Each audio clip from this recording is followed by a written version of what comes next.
This is Future Talk. Future Talk. Future Talk with Micheal Saleh and Henry Balkis. Ladies and gentlemen, welcome back to Future Talk right here on Pulse 95. It is me, Hani Balkis, with Micheal, bringing you everything you need to know about what's happening in the tech world, in the UAE, and all around the world. Ladies and gentlemen, today is a sunny day, as always, but today we're looking at a little bit of wind. Now, you guys do know that I love giving you the weather forecast because the weather does dictate on how all of our moods will be.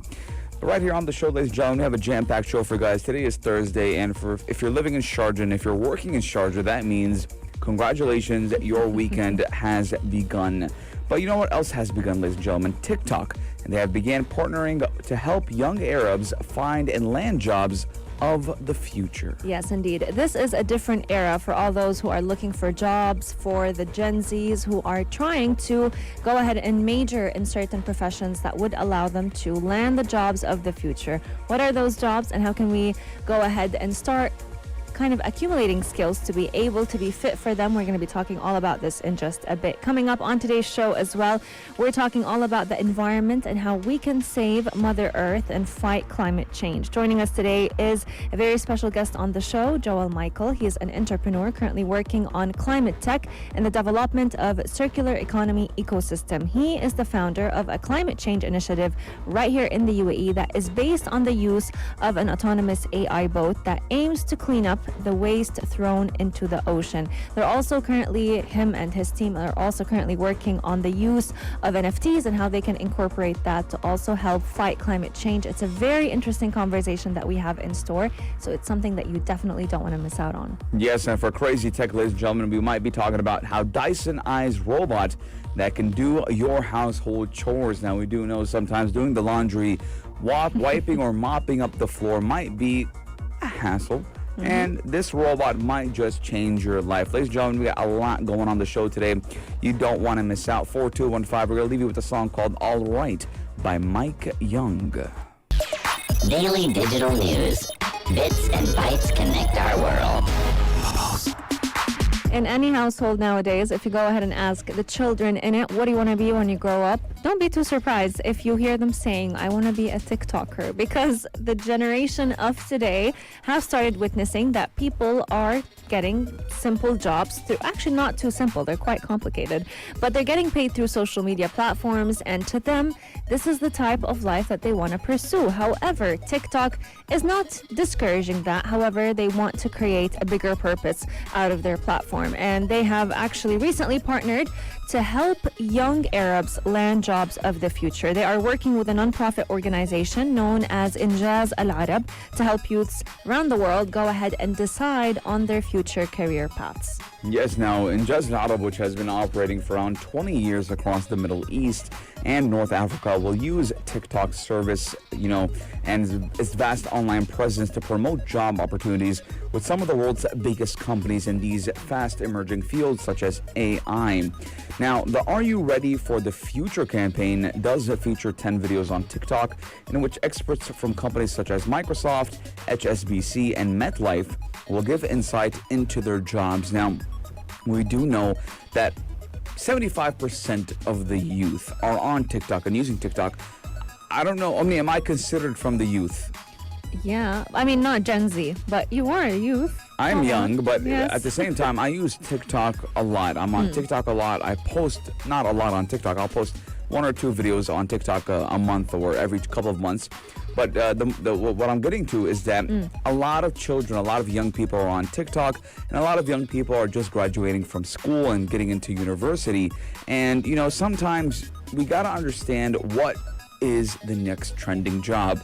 Now, 50, 60, 70, 80 years ago, doctor, engineer, accountant, finance manager, and then we went into the stocking phase, the stockbroker phase, and then, we saw the New York stock market, the Wall Street, and now we are coming into a new era, and that era is the technological era, and the technological era has been around for a while.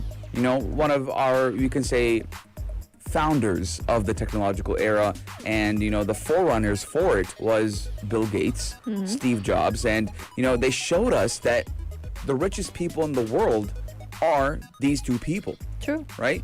And Elon Musk right now, the richest man in the world with a net worth of $300 billion US, is actually a man that is behind a lot of technological startups and companies.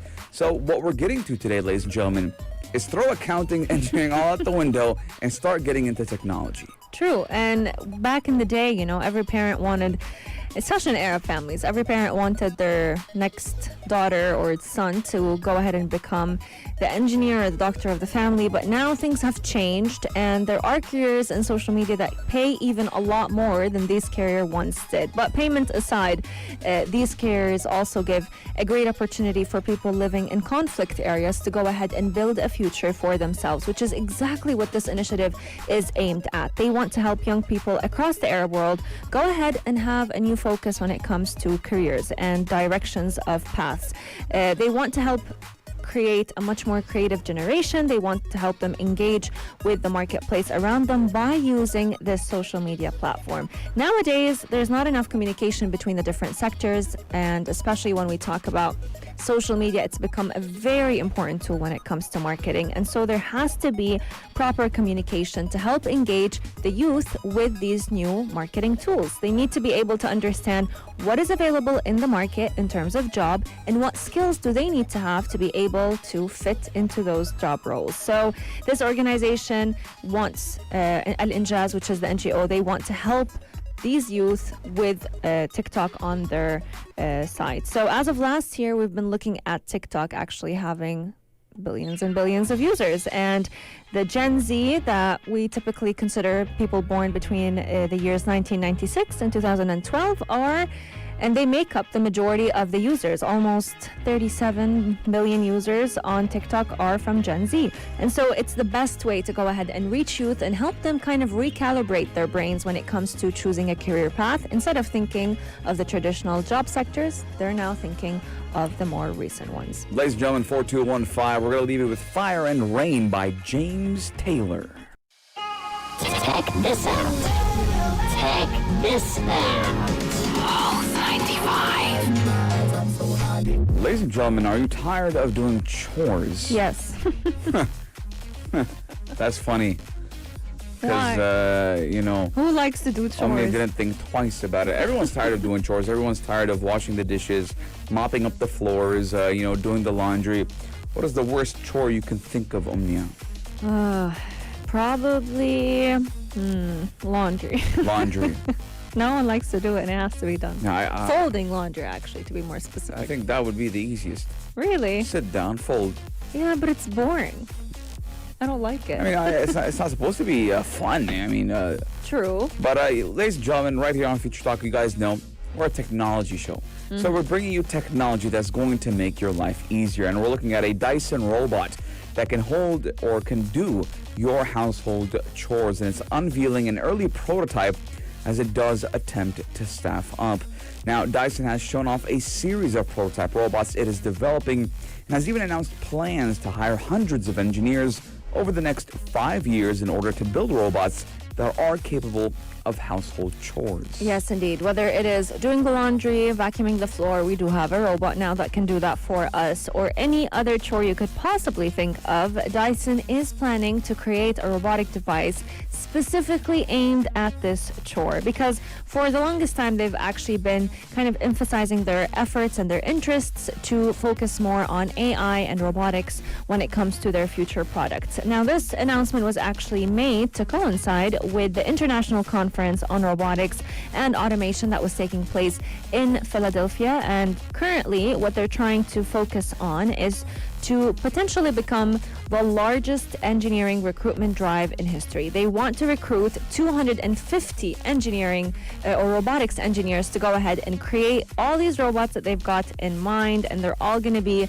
very specialized to cater to that job that they are designed to do. So they're going to include a lot of sensors, different machine learning algorithms, as well as computer vision, in hopes to hire a lot more robots to do the chores around the house. Now, Dyson has actually constantly been trying to update how they work, adding a lot more robotic engineers to try and advance when it comes to the field of robotics. We've definitely seen that in the past. We've seen them kind of work a lot more on their Dyson electric car. They had this project going on since 2019, I believe, and it's still been going on. They want to perfect it. But I'm very excited to see this bet that they've got on robotic technology when it comes to the chores around the house. Yes, now it's a very big bet, as you know, it's a very big bet on the future robotic technology that is going to drive research across the world of Dyson. And, you know, they do plan to invest, Dyson, the company, around 3.45 billion US dollars. So they do have very deep pockets to invest into this technology and researching behind it. Let us know your guys' thoughts. 4215. What do you think about a robot doing your chores around your house? You will no longer need to have kids, because if I get married, inshallah, one day, You want to have kids to do the chores? I get my kids and be like, hey, you know, I didn't bring you this life for nothing. 4215, ladies and gentlemen, taking a short break, and when we come back, we got a lot in store for you.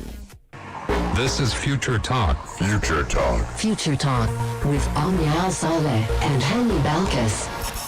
Saving Mother Earth is a job for the entire world, and we're all trying to focus the little efforts, the little things, little steps that we can take to help fight this issue. But there are also big things that we can do, especially when it comes to the technology industry. Today, we have a very exciting topic to discuss, and joining us in the Pulse 95 studios is Joel Micheal. He is an entrepreneur currently working on climate tech and the development of circular economy ecosystems. He is actually the founder of a climate change initiative right here in the UAE known as Oceans and Us. It is currently based on the use of an autonomous AI boat to help clean up the oceans around the world, as well as go ahead and disintegrate the waste. But we're also talking all about how they're currently focusing on the use of NFT to help power this initiative. Joining us is Joel Micheal. Thanks a lot for coming today. Thank you for having me, Omni. It's a pleasure.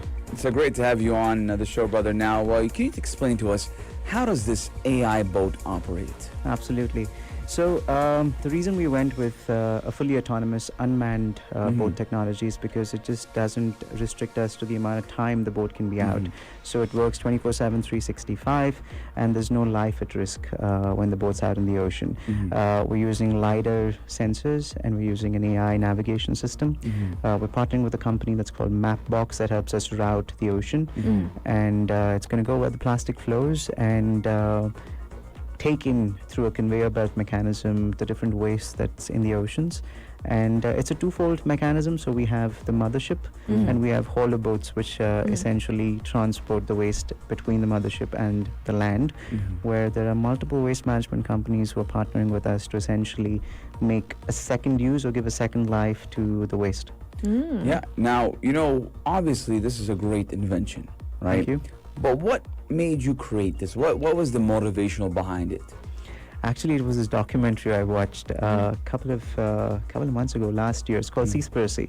And I think towards the end, there's a lovely message from Diana Cohen where she says, you know, every small positive or negative impact that we can make on human civilization comes from someone. And I just decided if I was one among the many, we could add several ones and become us as a community and a movement, hence Oceans and Us.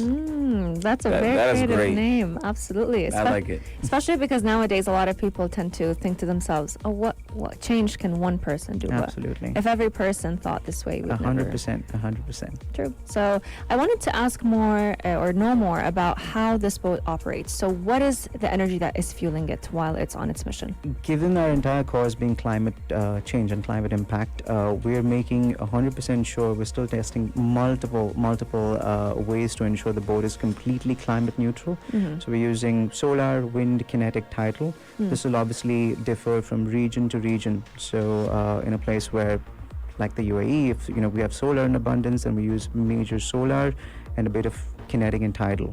If it's in a cold region, then we use more of tidal energy and wind energy. So we're using multiple approaches to this, but the idea being we use complete carbon neutral approach towards the entire operation.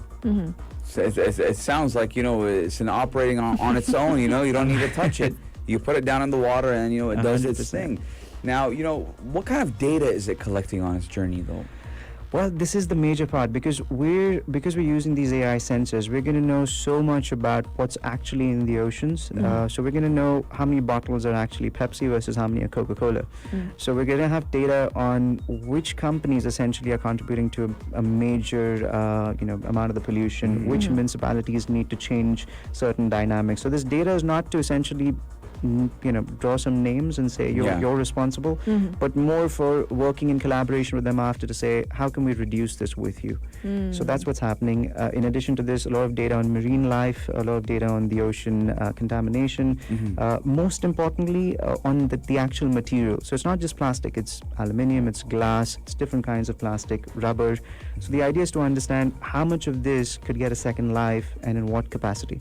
Absolutely, and we always hear knowledge is power. We'll be taking a very short break, but when we come back, we'll be diving deeper into how the different waste that is collected by the boat, what happens to it, what happens to its lifetime, and so much more on the concept of gamification as well as NFT. Keep Pulse 95 locked. We'll be right back. This is Future Talk. Future Talk. Future Talk with Micheal Saleh and Hani Balkis. When we talk about technology advancements, the world has many of those tools and everything that they could possibly need to keep climate change in check. And the United Nations has actually done a lot of research over the past few years to kind of research about what type of tools are in need to help combat climate change. And a lot of companies and governments are currently betting on what is the winning innovation and the winning invention. Today, right here on Future Talk, we've got a very interesting invention, one that was actually created by Joel Micheal. He is an entrepreneur working on climate tech and the development of circular economy ecosystems. Right before the break, he was telling us all about this autonomous AI boat that is capable of collecting waste, analyzing it, and giving us a lot more information on how can we make the most out of this waste, how can we reuse it, how can we recycle it. And Joel, we're very excited to have you on the show today. And we want to learn more about this waste. So once this waste is collected, just like you've mentioned, you can kind of get more of a perspective on what is making the most out of this waste in the ocean. Is it aluminum? Is it plastic? What type of plastic? What can we do with it? But what happens to the different waste that is collected? Where does it go? What's its lifetime? So this is my favorite part because for a good 6 months we spoke to major ocean cleanup companies, and a lot of them are currently working as a not-for-profit initiative. And while that's great, I just think to be sustainable and work at a pace that is needed, you have to sort of create revenue models. So this is scalable. What we've done is we've partnered with some fascinating people around the world. So there's a company in Tuscany who's essentially working with us to create something called Plasticity, which is essentially a city majorly built out of ocean waste. So think co-working spaces, co-living spaces, cafes built from actual ocean waste material. We've partnered with a company that essentially just does something magical where they take non-recyclable plastic and rubber and essentially convert that to fuel. And think of it this way: if you're working with some like the likes of a bottling company whose major component is a plastic bottle, what if they use fuel from plastic bottles for their entire logistics operations? So essentially there's a multi-layered purpose to putting out plastic into the world, and it restricts you from putting in new plastic if not solving the current value chain. And one of the other interesting areas is a green energy company that is into construction. So they're doing think brick and cement and concrete being built out of green material, which will be taking material from us like plastics, etc., and coating it with green cement and using that to essentially build green buildings, which will work as a natural sequestration to a certain degree. That's amazing. So in addition to all of this, we're putting together something called a Plastics Innovation Lab, where multiple corporates around the world will have access to the data and the material that we collect, and they will be able to come in and work with us to create a sustainable line. So think a sneaker brand. They don't necessarily have a plastics engineer or scientist on the team, but they can come to us, evaluate different material, and see how do we in the next 6 months to 1 year build an ocean-bound sneakers or t-shirts or hoodies or hardware. So we're trying to create or foster innovation in a more sustainable manner using material and data that we gather. That's amazing. I wanted to also learn more about the power of youth, because currently your team is also working on kind of recruiting the best minds out of anyone around the world that wants to participate. So can you talk to us more about this initiative? 100%. So, given what I said earlier about the boat that we're building, which is fully autonomous, we also understand that technology is rapidly, constantly evolving. And we don't claim that we're the experts in boat building. In fact, we want to operate Oceans and Us as a network orchestrator, which brings together the greatest minds from the world for one common shared passion and vision.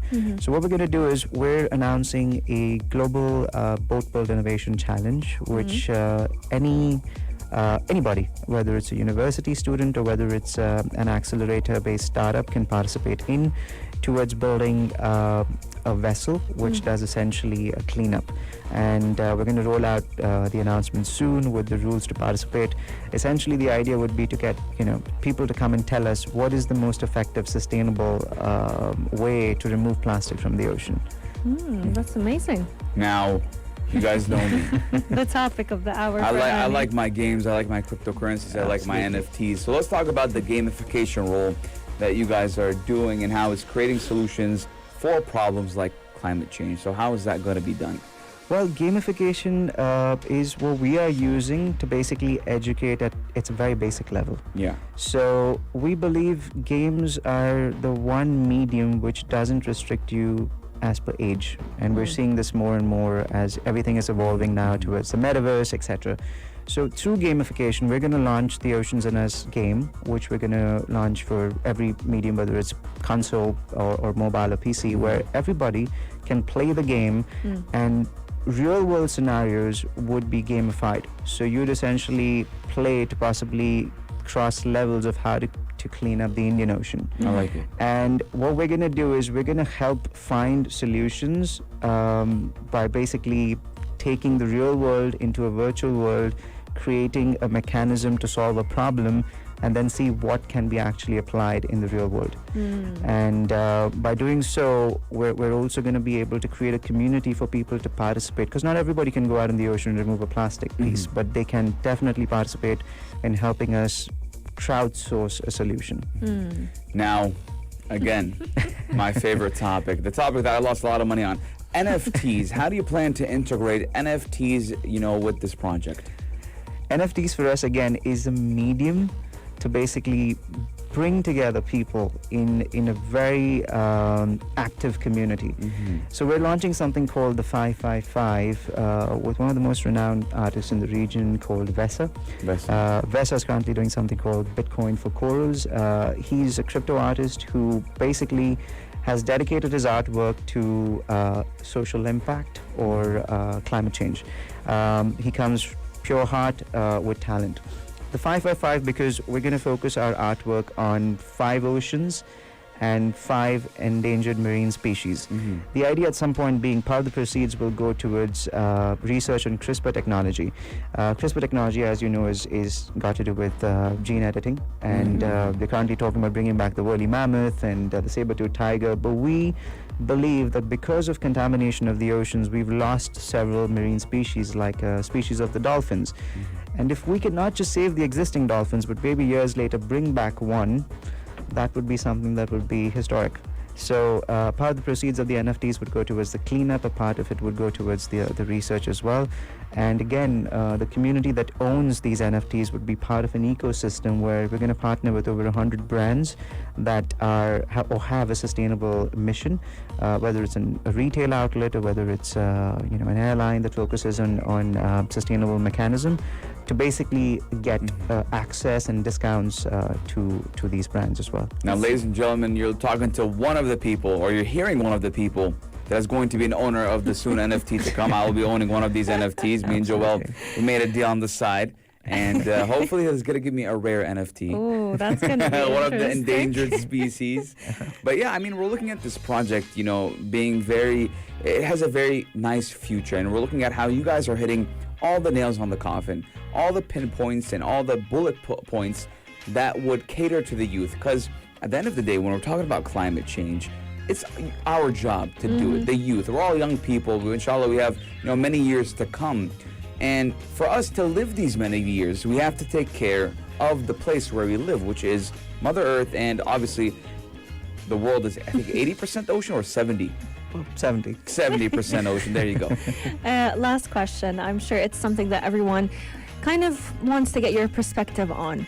As you've mentioned, your business idea was born out of the power that every single person has. Absolutely. What is your advice to everyone tuning in to us right now? What can each one of us do in our very own life? What is the power that we own to help create a change when it comes to solving the issue of climate change? Look, I think everybody now understands that climate change is real. We feel the heat.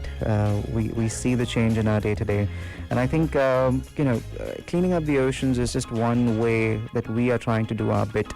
But people can participate by ensuring that they don't add to the waste in the oceans, if not remove it. So being a little aware of where your waste bin ends up could be a small contribution. So a plastic bottle, there's fascinating objectives within the UAE. So there's a coffee shop that essentially gives you a free cup of coffee for every 10th plastic bottle. Nice. So there's a merchandising company that essentially takes plastic bottles and creates a T-shirt for you. So there's different ways to just be a little more aware of where your waste ends up, and that's a little way to participate. Awareness is key. Joel 100%. Micheal, entrepreneur working on climate tech. Thank you so much for joining us today. My pleasure. Thank you so much. It was amazing talking to you. Hopefully, again, when you got the NFTs going on, Honey, we get it. You're gonna come over. You gotta say, "Honey, I got something for you." But thank you again. It was amazing. Thank you for raising awareness on these topics. Again, we like to make it fun. We like to make it, not in a way that will bore you. It's not a class. It's not school. We're here to make it fun and simplify it. 4215, ladies and gentlemen. Let us know your guys' thoughts. We are taking a short break, but when we come back, what are we talking about, Omni? We're talking all about Twitter and how they are planning to use our phone numbers to target ads. How ethical is that? Keep us 95 locked to find out more about it. Pulse 95. Apps all around. What's worth a click and download? What's worth a click and download, ladies and gentlemen? The most controversial application on planet Earth right now, and for a while now, has been Twitter. And now we have news that Twitter will be paying up to $150 million for using people's security phone numbers to target ads. Now, regulators have fined Facebook over the practice all the way back in 2019. It seems like Twitter can't actually get a break, because it feels like all the big major tech companies get away with stuff and Twitter always gets caught. Jack Dorsey, or now Elon Musk, get your stuff together, man. And they will be paying that money to settle a privacy lawsuit with the Department of Justice and Federal Trade Commission. Now, that settlement covers a complaint that Twitter does deceptively use members' emails, address, and even phone numbers for targeted advertising. And on top of that fine, Twitter must also accept audits of its data privacy program, among much more restrictions. Now, Omnia, this actually happened to me yesterday. What? What happened? So what happened was... You always have interesting stories when it comes to Twitter. Well, when it comes to any social media. So I didn't know this was a thing, right? I didn't know, especially because these two platforms, they're competitors. So I was searching up someone that I've never heard of on Instagram. Okay. The man was, I was in the gym and I saw a guy and he was telling me I'm training with this guy. And I said, great. I want to see his Instagram. Let me see, he's training with. I want to see, what's coming out of him. Anyways, long story short, I put in the name of the man when I get home and I'm looking through his content. I'm saying, what kind of trainer he is, what the tips and tricks he's giving. And he's a very small trainer. He's let's say 2,000, 3,000 followers. Okay. I swipe up, close my phone, do something, swipe back up, open TikTok. He's right there in my face. Oh my God. He's right there. I've never seen him His before. content. I've never seen his content before, and he has My about 100 God. followers on TikTok. So there's something fishy. Oh, 100%. You're being targeted. I've never even heard of the man before. The minute you searched him, algorithms caught that and suggested it because they found it part of your interest. All right. Also, another thing. What? One time, I was thinking about a person. Don't tell me you opened and you saw it. I haven't spoke to this person in over a year and a half. Did you speak about him to someone? I did not even bring up his name. My Lord. I didn't bring up his name. I didn't think about him. I just said a situation that I had with this man on the phone, I didn't bring any up, no details, no names, nothing. I was just saying it, in full. I was being anonymous, and I said it to one of my guys. And I was like, remember this time when 1, 2, 3 happened with this guy? And I closed it. About 3-4 hours later, I find that person on TikTok. Oh my God. And I was like, oh wow, that's crazy. I scroll up, 2 more videos, the person again. 3 more videos, the person again.